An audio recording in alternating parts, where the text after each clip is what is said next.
आज एवढ्या थंडी गारठ्यामध्ये आमच्या गावामधले वामनदादा साठे यांचं जागरण गोंधळाचं आमंत्रण आल्यावर जावंच लागलं. राम राम मंडळी, आपल्या नवीन ब्लॉग मध्ये तुमचं सर्वांचं स्वागत आहे. नाशिकला जाताना शिंदेगाव लागलं.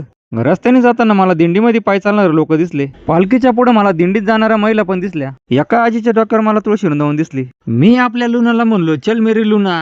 जेव्हा मी आपल्या लुनाचा पॅन्डल फिरवलो, निघालो जोरात. हा कंटेनरवाला एवढा जोरात चालला होता, आपल्या लुनाने त्याला लगेच ओव्हरटेक केलं.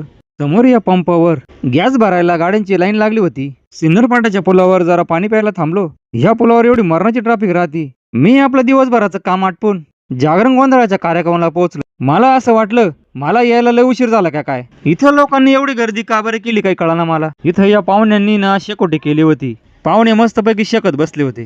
शकता पाहुण्याच्या मस्तपैकी गप्पा टप्पा चालल्या होत्या. वाढणाऱ्या पोरांची तर एवढी धावपळ चालू होती. एवढ्या धावपळीत त्यांनी पंक्ती बरोबर लावून धरल्या. या दोघांमध्ये काय विषय चालला होता त्यांची त्यांनाच माहिती. तेवढ्यात मला तिथं अतुल केदार दिसला. त्याला मी आवाज दिला पण त्याचं काही लक्ष नव्हतं. त्यांनी जेव्हा पाण्याची बाटली तोंडाला लावली, पाणी संपल्यावरच काढली. स्वप्नीलनी माझ्याकडे एकटक नजर लावून धरली. ही बाई पत्तरवळ्या मोजून का बरं ठेवत होती काय मला काही समजाना. परत लय थंडी वाजायला लागली. म्हणलं चला शेकून घ्या. एवढ्यात माझी नजर संग्राम भाऊंकडे गेली.